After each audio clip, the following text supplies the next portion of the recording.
పక్కన ఏం చెప్పకుండా వెళ్ళిపోతుంటే నువ్వేంటి చూస్తూ నుంచున్నావు? నువ్వన్నా వెళ్ళి ప్రపోజ్ చేయొచ్చు కదా. అలా వెళ్ళిపోతుంటేనే ఎంత బాధగా ఉంది.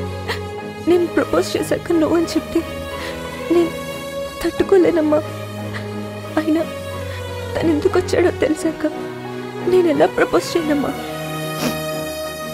It's my bad luck. పదమ్మా వెళ్దాం. ఐ లవ్ యూ అంజలి.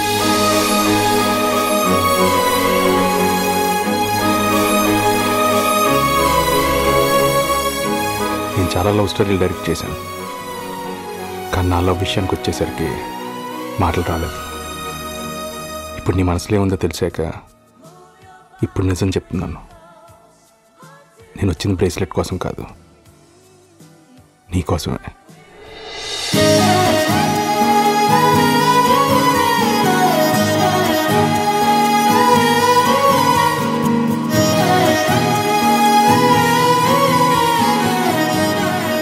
ఆ తర్వాత ఇద్దరు పెళ్లి చేసుకున్నారు. నేను చాలా హ్యాపీగా ఫీల్ అయ్యాను.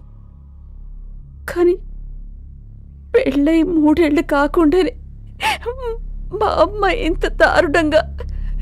Please cool down ma'am. కానీ సమ్మన్స్ వచ్చినప్పుడు కోర్టుకు రావాల్సి వస్తుంది. Nayak, let's go. Mister Virendra, మీకు రీఇన్వెస్టిగేషన్ ఆర్డర్స్ పాస్ చేస్తున్నాను. వచ్చే వాయిదాలోపు మీరు వారెంట్ ఎగ్జిక్యూట్ చేయాల్సి ఉంటుంది. Sure your honour. ఓకే.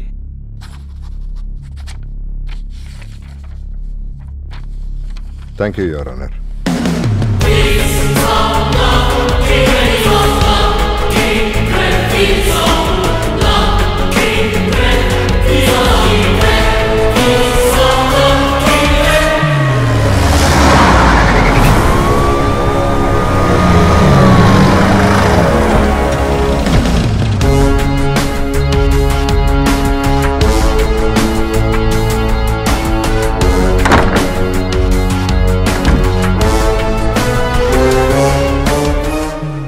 ఈ ఇంట్లో each and every inch check చేయండి. I'm not satisfied with the first forensic report. ఏదో తేడా ఉంది. ఆ తేడా ఏంటో కనుక్కోండి. Sir, I want a perfect job. Okay sir. Okay, sure. Follow me.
ఏంట్రా మేకు పట్టుకున్నాడు, ఎవరికి దింపుతాడు?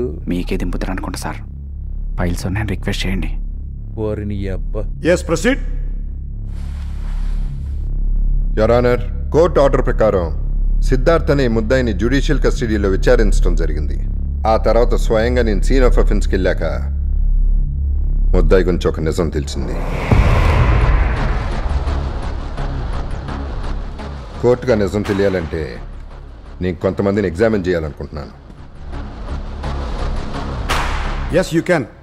Thank you your honour. DCP Nayak. ఈసారి పోలీసులకు దింపండి సార్. ఫైల్స్ ఉన్నాయేమో కనుక్కోరా. ఇన్వెస్టిగేషన్ సరిగ్గా చేశారా? Yes sir. ఒకవేళ చేసుంటే అంజలి బెడ్రూమ్లో విండో వెప్పదీసి బిగించినట్టు మీరు కానీ ఫోరెన్సిక్ రిపోర్ట్లో కానీ ఎందుకు రాయలేదు? సార్, నేను అబ్జర్వ్ చేసిన ప్రతి క్లూ ఇన్వెస్టిగేషన్ రిపోర్ట్లో రాశాను. అంటే మీరు సబ్మిట్ చేసిన తర్వాత వేరెవరో వెప్పదీశారనుకుంటున్నారా? Impossible sir. సీజ్ చేసిన ఇల్లు నా అండర్లో ఉంది. నాకు తెలియకుండా ఎప్పుడు ఎవరు అందులోకి enter అవ్వలేరు.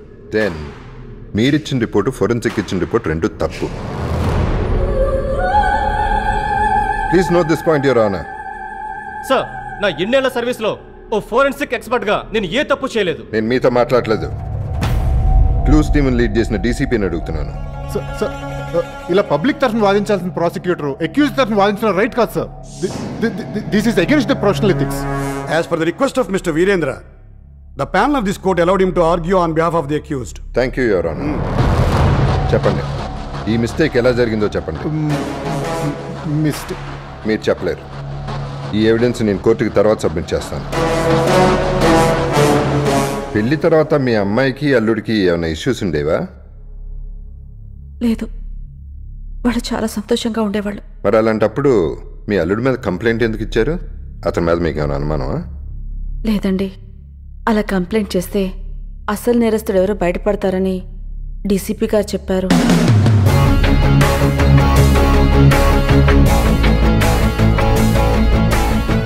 Note this point also your honour.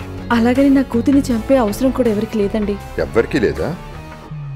బాగా గుర్తెచ్చుకోండి. ఎవరికి లేదు. ఇతనెవరో గుర్తుపట్టగలరా?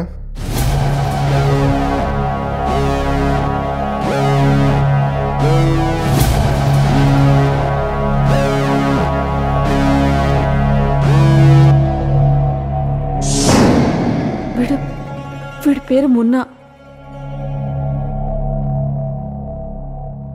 పెళ్లికి ముందు నా కూతురిని ప్రేమించమని చాలా ఇబ్బంది పెట్టేవాడు. లేకపోతే చంపేస్తానంటూ బెదిరించాడు కూడా. దాంతో మేము భయపడిపోయి పోలీస్ స్టేషన్లో కంప్లైంట్ చేశాం. కోర్టు వాడికి 3 నెలల జైలు శిక్ష కూడా వేసింది. ఆ తర్వాత మేము ఆ ఏరియా ఖాళీ చేసి వెళ్ళిపోయాం. ఇదేనా మీ అమ్మాయి ఇచ్చిన కంప్లైంట్? అవునండి. మరి ఈ విషయం డీసీపీ గారికి చెప్పారా? చెప్పలేదు. ఎందుకని? అది ఎప్పుడో జరిగిపోయిన విషయం కదా అని మీరు అనుకున్నారు. మీరు వెళ్ళొచ్చు. సార్, ఈసారి మీకు ఎవరికి దింపుతారు సార్? మనకు దింపనప్పుడు ఎవరికి దింపితే ఏంట్రా? కరెక్టే సార్. నా పేరు హరినారాయణ సార్. సిద్ధార్థ్ గారు ఎదురింట్లో ఉంటాం.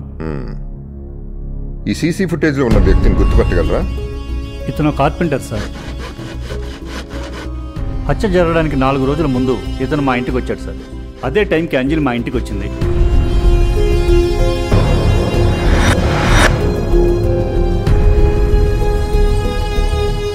అప్పుడు మున్న అంజలిని చూసి తను ఇక్కడెందుకుంది అని డీటెయిల్స్ అడిగితే నీకెందుకని మందలించాను.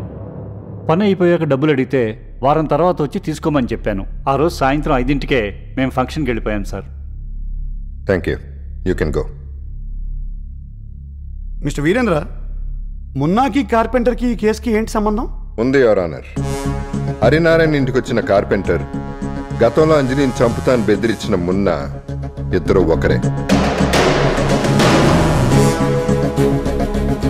అంజలి రాత్రి సుమారు 10:30కి చనిపోయింది. సిద్ధార్థ్ 10:10కి బయటికి వెళ్ళాడు. అదే రోజు ఉదయం మున్న హరినారాయణ ఇంటికి 10ంటికి వచ్చాడు.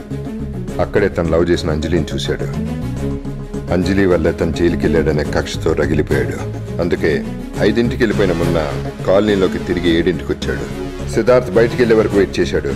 వెళ్ళిన తర్వాత కిటికీ ఫ్రేమ్ ఓపెన్ చేసి అంజలి బెడ్రూమ్లోకి ఎంటర్ అయ్యాడు. నిద్రపోతున్న అంజలిని చూశాడు. తన్ని జైలుకి పంపించిందనే కక్షతోనో ప్రేమించలేదనే కసితోనో అంజలిని ఒక షార్ప్ ఎడ్జ్ వెపన్తో పొడిచి చంపేసి ఎక్కడా తన వేలుముద్రలు లేకుండా జాగ్రత్త పడి కిటికీ మళ్ళీ బిగించి సైలెంట్గా గోడ దూకి పారిపోయాడు. అందుకే యువర్ ఆనర్, సీసీ కెమెరాలో మున్నా ఎంట్రీ ఉంది కానీ ఎక్కడ ఎగ్జిట్ లేదు. యువర్ ఆనర్, ఇది మున్నాకి ఈ కేసుకి సంబంధించిన ఎంటైర్ ఎవిడెన్స్ కోర్టుకు సబ్మిట్ చేస్తున్నాను. That's all your honour. So your honour, ఇది ప్లాన్డ్ మర్డర్ అని చెప్పడానికి ఇందులో మోటివేషన్ ఉంది, ప్రిపరేషన్ ఉంది, చంపాలనే ఇంటెన్షన్ ఉంది. సో ఐపీసీ సెక్షన్ 302 ప్రకారం మున్నా అనే వ్యక్తి మీద ఛార్జెస్ ఫ్రేమ్ చేసి ఈ కేసు నుంచి సిద్ధార్థ్ని డిశ్చార్జ్ చేయవలసిందిగా కోరుతూ ఈ డిశ్చార్జ్ పిటిషన్ ఫైల్ చేస్తున్నాను. ఎవరైనా నువ్వు? మా ప్రొడ్యూసర్ సార్. ఇదేమన్నా సినిమాలు అనుకుంటున్నావా? కోర్టులో విజిలేసినందుకు నీకు 5,000 రూపాయలు ఫైన్ విధిస్తున్నాను. ఇతన్ని సాయంత్రం దాకా ఎండలో నుంచో పెట్టండి. ఎండలోనా? Petition allowed. ప్రముఖ సినీ దర్శకుడు సిద్ధార్థ్ భార్య అంజలి హత్య కేసు ఈ రోజు ఎవరూ ఊహించని మలుపు తీసుకుంది. ప్రజలందరూ అనుకుంటున్నట్టే సిద్ధార్థ్ లాంటి సెలబ్రిటీ ఈ హత్య చేసి ఉండడన్న నమ్మకాన్ని నిజం చేస్తూ వీరేంద్ర తన తెలివితేటలతో వాదించి ఈ కేసు నుండి సిద్ధార్థ్ను బయటకు తీసుకురావడంతో ప్రజల్లో సిద్ధార్థ్ యొక్క ఇమేజ్ మరింత పెరిగింది. అయితే కోర్టు ఉత్తర్వుల ప్రకారం పోలీసులు నిందితుడు మున్నా కోసం 2 తెలుగు రాష్ట్రాల్లోనూ జల్లెడ పట్టి వెతుకుతున్నారు. అతడిని ఏ క్షణమైనా పోలీసులు అరెస్ట్ చేయొచ్చు. అదే కనుక జరిగితే ఈ కేసులో ఉన్న ఉత్కంఠ వీడినట్టే.